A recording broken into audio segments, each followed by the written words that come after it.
Hi, WFMers out there. I'm your host, Irina Mateva, and this is WFM Unfiltered, a podcast by Right WFM, the place where we share the truth about workforce management. So get comfortable and listen closely. Hello, WFMers out there and all friends of WFM. I'm your host, Irina Mateva, and finally, welcome to WFM Unfiltered, a podcast made available by Right WFM. Now, for today, we're traveling all the way to Crawley in the UK. I'm really hoping I didn't manage to savage the name of the city, but I'm going to be told off in probably the upcoming 1 minute. But the important thing is that the guest I have for you today is a great professional, has a great banter, and he has chosen a topic that's more on the educational side, but with a tiny pinch of shadiness to it. So I'm sure it will be great. But before we kick off, I need to speak a little bit about my sponsors who made that podcast available for all of you. So, this episode is brought to you by Community WFM, a tool that is created from planners to planners. And actually, I'm going to be very honest with everyone here. When I went to them and when I asked them whether they want to sponsor this show, I had absolutely nothing than passion and idea. The idea that very often in WFM we feel voiceless, we feel unheard, we feel ignored, we feel that we need to run, but there's no one there for us. So I really wanted to create community that shows the WFM behind the scenes. So when they heard about that, they were instantly in.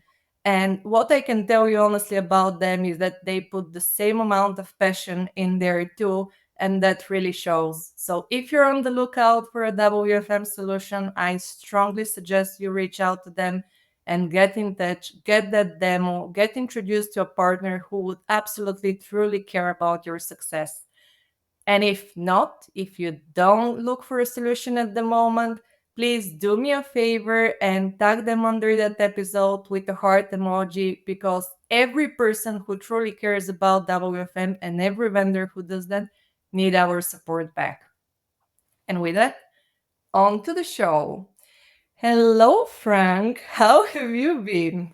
I'm not bad. How are But I'm you? happy that we finally made it.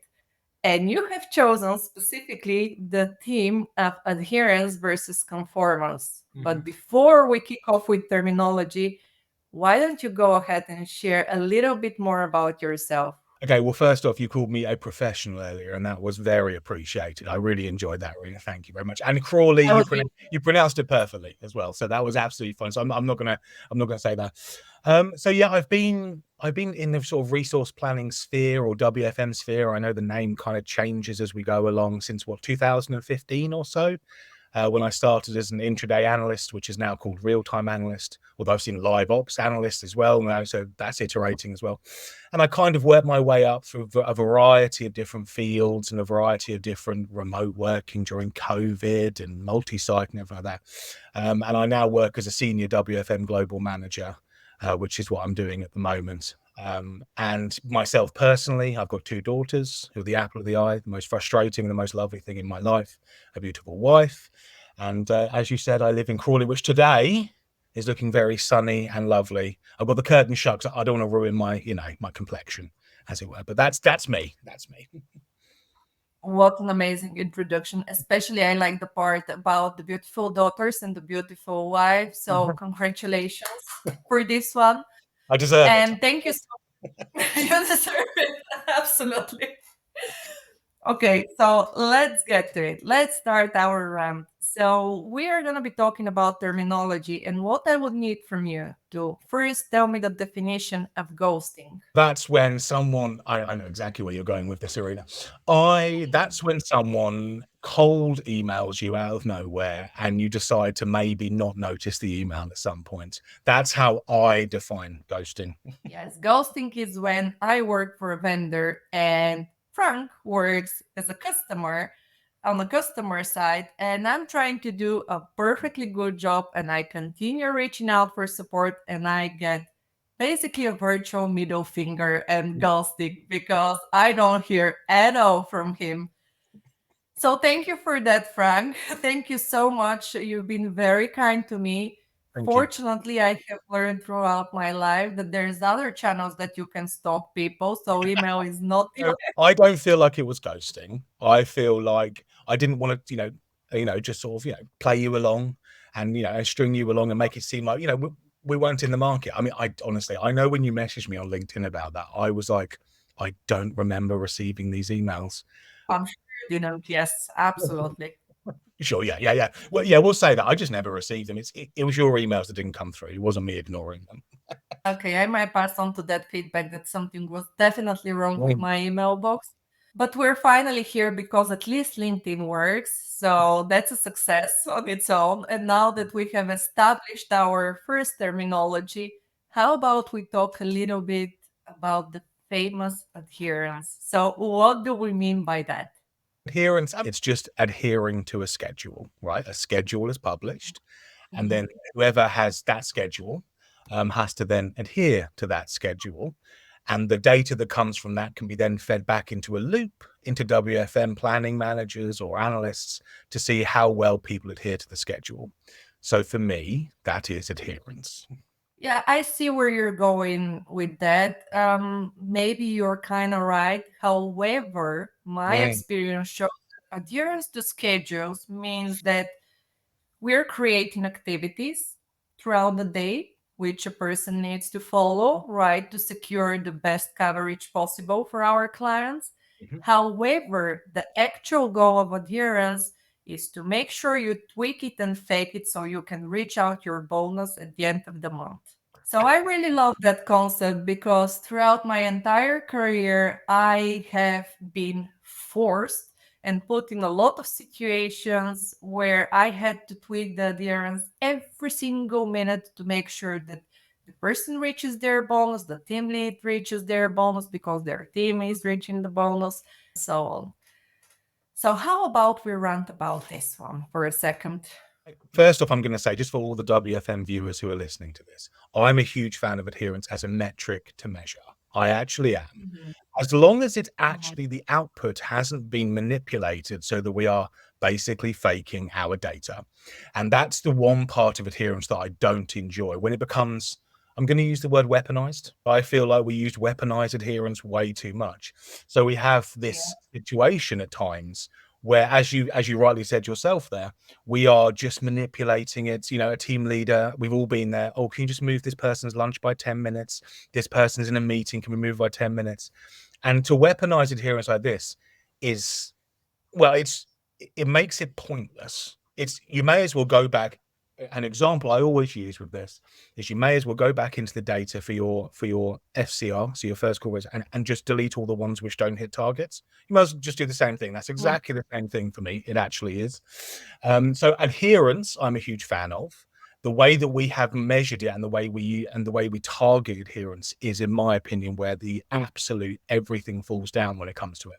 But the reason that I hate the fact that occurs is that adherence, when it's unmanipulated and left alone, can be such a useful number and such a useful tool to help forecasters, planning managers, schedulers, RTAs, all of those people to actually use adherence for what it's supposed to be used to continuous improvement, to make things better and better. But no, what we decide to do is we say, as you said yourself, oh, let's give £100 bonus if everyone hits their adherence. So then everyone spends literally half of their day not adhering to schedule, so that they can correct their schedule to make their adherence better.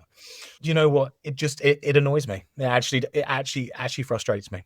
But yeah, and of course, I'm not stopping here. I'm just going to carry on here. And of course, the problem is that you have analysts all over the world in WFM spending 50% of their time just listening to Slack messages or Teams messages saying, "Can we move this?" when they could be doing much better things. I mean, they may as well be napping as opposed to actually changing people's schedules. I think I'm done there. Let me correct you here. I am very happy where you're taking this from, and I'm happy that I'm seeing such a energy for ranting about adherence. And I'm absolutely with you on everything that you have mentioned. But just one thing that it doesn't sit well with me is that you're assuming that somebody is paying real-time analyst a salary. They Mhm. work for free. Why wouldn't we lose their time to correct adherence on a daily basis? I mean, it's so cost efficient, and it's not like they should be analyzing the data and make suggestions and feed those suggestions back to the scheduling and the forecasting team. We only need them to correct stuff that are basically used for the bonus. That's all. That's my favorite part. Yeah, wouldn't that just be crazy? RCA analysts actually continuously improving an operation as opposed to, I mean, I'm being sarcastic, of course. I hope from that's clear from my tone, but I mean, just yeah. Let's not go out here. I just honestly, but then of course it's not just RTA analysts, it's not just WFM, it's team leaders around the world, it's operations managers around the world who have exactly the same thing. And I just feel like the adherence metric, like I said, is really useful when it's unmanipulated. So I think it's a fantastic tool. But then of course my mind does start disagreeing with itself, where I think to myself, but then we do need to target it. Like we'd have some level of targeting, because if not, people would then not do it. But then of course we would move in my mind into more conformance elements. But I do agree it needs to be targeted, but it should never, ever, ever be financially targeted in any way whatsoever. That's just pointless. It actually is. I In my actually have a opinion, I'll suggestion. say in my opinion, because this is a podcast, obviously. I don't want to say that I'm speaking for everyone. Now, the concept of this podcast is that we're giving the platform for every W professional to speak their truth and their opinion, and there isn't necessarily a wrong or right kind of way. And it's important that you say how you feel, how you experience things. So I really, really enjoy your point of view. I agree with it. And if we have to go on a little bit the serious note, it is an amazing metric. It is exactly what we need to be following. However, at the moment, even if we're talking about service level, occupancy, whatever type of metric, the moment when we start tweaking it and faking it for other purposes, it becomes absolutely pointless. Sure. However, one of the things that I am often confronted with, yeah, but it's not the fault of the agent and they've been stuck on a call, and that's why we need to shift their lunch, and this is why we need to shift all of their activities. This is correct. And I have a suggestion for everyone. I have discovered, hold on, a mythical creature, a mythical concept that nobody speaks about, and it's called tolerance. You know, if only we apply the tolerance in our percentage, we would be able to account for all of the inevitable moments when something will happen, so we don't get to punish and tweak the adherence of the people. Of course, if there is something major like someone's laptop or computer or system has died for the entire day, I agree. We need to basically make that as an exception and don't account it in the overall percentage. However, if someone is consistently out of adherence for 1 or 2 minutes because they were on a call, there is a way to account for that in our percentage. Am I right or am I right? You are 100% right. I mean, for some reason, we include shrinkage when it comes to FTE requirements, but we don't include it in adherence. It's exactly the same philosophy. Unplanned sickness, last minute holiday, all of those things we take into account when it comes to our FTE requirements. For some reason, we assume adherence is going to be X percentage. So yeah, I mean, I completely agree. And like I said, adherence is as you said yourself, and as we both said, it's such an important metric. But also, what I don't like with the manipulation, as I kind of alluded to before, what I really hate is the idea is that this metric can be so important, not just for what happened, but how we're going to plan our future when it comes to how we're going to schedule. And sure, someone's laptop dying for the day. We could anonymize that data. We could just remove it completely if we wanted to. But someone's laptop's going to die in the future again as well. So it is important not to completely destroy that data. It's important to keep it running and to make sure we have a view. The amount of times I've, worked, not in my current role because we're more vendor led, but in previous roles, the amount of times I've seen adherence levels of 97%. And I'm like, well, look, obviously not. So I'm looking at it like, well, this is a pointless number now. It doesn't mean anything anymore. And then when you dig down into it and you do a test and learn maybe for a week and you find it's 65%. When you look at that 65%, you can really see the areas. And this isn't about smacking an agent in the back of the head metaphorically saying do better. It actually isn't. It's about planners doing better. forecasters doing better. Sometimes I think as a WFM professionals, I think I've been guilty of it before, we instantly blame the front line for things when we should have taken those into account. And I think adherence levels is one of those things where we can really use it to test how we're doing. But of course, we don't generally complain that much because it makes us look amazing. Let's face it, a 95% adherence rating makes WFM look really good as well. It's not just the frontline staff that look good, it's WFM. And I feel like that is a very controversial thing I've just said there, actually. So I'm going to have pitchforks on my back with that. I really am. But it does make us look much better if we have good adherence because, look how amazing your schedule was. Look how well everyone adhered to it. But if we actually want the customer, and by customer, I mean frontline staff as well as the customers on the other end of the phone or the chat, to have a better experience, we need to be looking at adherence properly and not just sweeping under the carpet. That was a bit of rant. It's an interesting point because this is what happens when you're looking at different metrics in isolation. Because sure, we're going to be tweaking all of our adherence to look amazing, but by shifting all of the activities, it will have an impact on your other targets, like service level, for example. So we can pat ourselves on the back and say, oh my God, look how we made them work. We were right there and we were whipping everyone to be at the desk and do exactly what they were supposed to be doing. Well, the coverage sucked, but who cares? The adherence was amazing. So yeah, it's one of these topics that honestly you can go into the rabbit hole. It is so important, but again, it's one that it's not even really well explained to agents. The only thing that's brought to them, that's your schedule, you need to adhere to it, and if you do, you're gonna get a bonus. Okay, so obviously the first thought in everyone's head would be like, I'm gonna make sure that this percentage is correct, and I'm gonna come with all sorts of explanation, excuses, and so on to make it happen. So that's where, as we mentioned, everything goes wrong. But enough for the adherence. Let's jump on the other one. And I don't know if you're gonna agree with me on this one, but I have seen that in industry and in our environment, often there is a misunderstanding about adherence versus conformance. They're used interchangeably, and overall, that leads to also different understanding in different companies. When you're speaking with different stakeholders, you end up not being on the same page.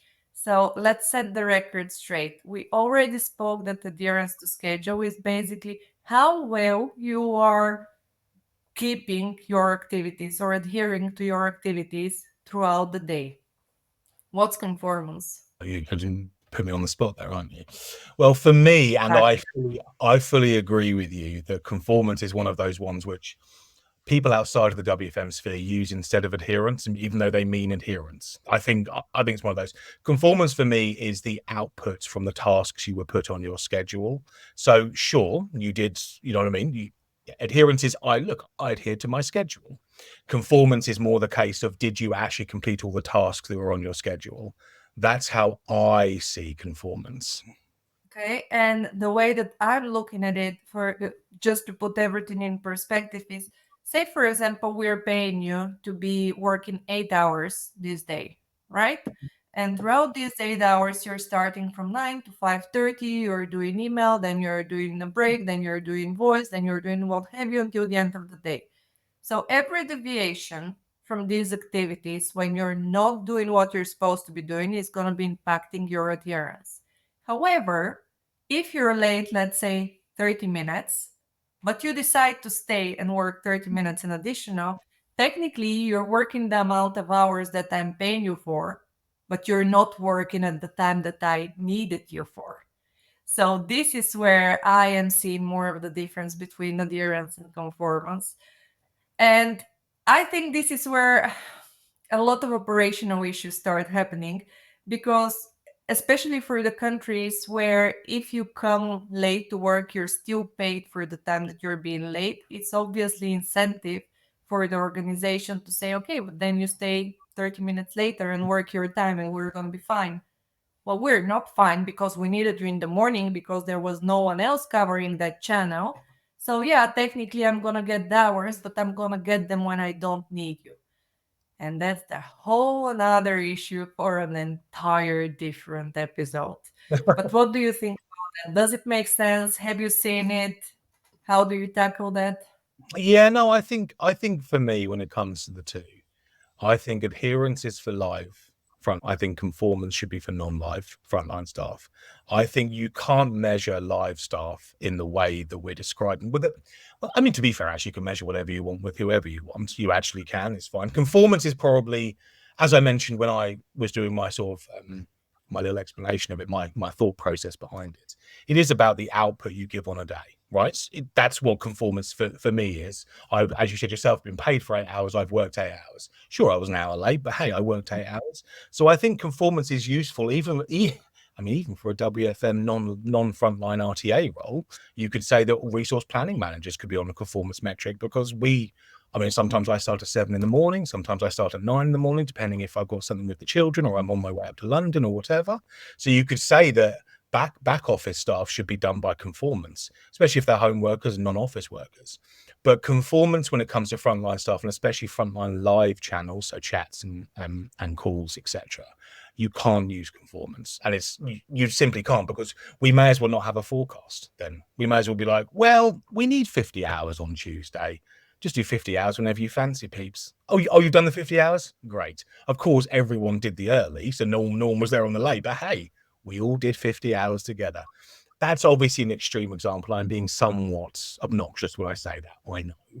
But I feel like that's why conformance doesn't work for the instant access channels. But I think it would really work. I think it's a really useful metric for back office staff. I really do. And pretty much everyone else. I think everyone should have a conformance metric. And don't get me wrong, it would expand outwards. So you'd have people who have a conformance level over a day, but then over a week and over a month. I'm fully aware that some people in my team work shorter days some days and longer days other days. As long as they're doing their work for the week, I'm fine. But they don't need instant access to their abilities. They can do that. So conformance is useful, but it's completely, in my opinion, and I'm going to say a very strong word here, I think it's completely useless when it comes to frontline live channel staffing. Completely useless. But I absolutely agree with you that conformance is really important for back office, because we wouldn't necessarily care if your break is 15 minutes later when you have to do some kind of admin tasks or emails or what have you, that it's not going to impact a live customer that's on the phone waiting for you. So it makes sense that we track, okay, were you available? Well, you came in 30 minutes later, you stayed, but the work is done. We don't care. Okay. For frontline, though, for me, it's the same concept. Again, and I think this is where they have a slight bit disadvantage, because then the adherence will kick in, but also conformance. And this is where eventually we can double penalize them, because first we're saying, oh, your adherence for the day is out in the drain. But on top of that, we're making you work later, so your conformance is okay. So that's where for me the difference comes in. But hey, again, as I said, probably we're gonna end up having a drink virtually after this to just drown our sorrow from savaging completely that topic. I will add one more controversial thing, because I'm just feeling controversial at the moment, clearly. Yeah. I think if someone is half an hour late, we should mark them as late, and they should work that half an hour back when the business requires it, not on the same day. So I don't think adherence and conformance should be applied to the same frontline live staff. I actually don't think they should. I think it should be adherence only, and that's it, because that's when the schedule said they should be there, which is built on the forecast, which is great work and everything. I think conformance is for back office staff. I don't think it should be both. So if someone comes in at 9:30, not 9 o'clock, we don't need them between 5 and 5:30. They can go home or stay home or log off, and they can work that half an hour on Saturday when we actually need them, or they can or dock their pay. But I'm not a great believer in docking people's pay for being late. I've never believed in that. But I just feel like, I wouldn't do that. I wouldn't make someone work till half, unless we needed them. Then I suppose I would. But yeah. But I will challenge you here. No matter if you're gonna work them over on the same day or on a different day, overall, when you look at the amount of hours that you're paying them for, they've worked them.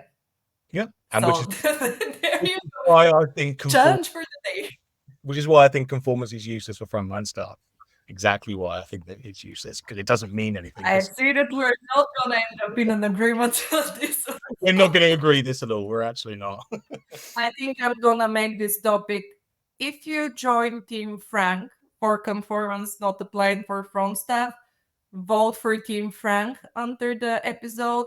Obviously, I'm going to encourage everyone to not listen to him. That's how a generous and gracious host I am. This is what you can expect if you're joining the podcast. I'm in for myself, basically. Such a generous host. I can't believe we're all so lucky to have you. I can't.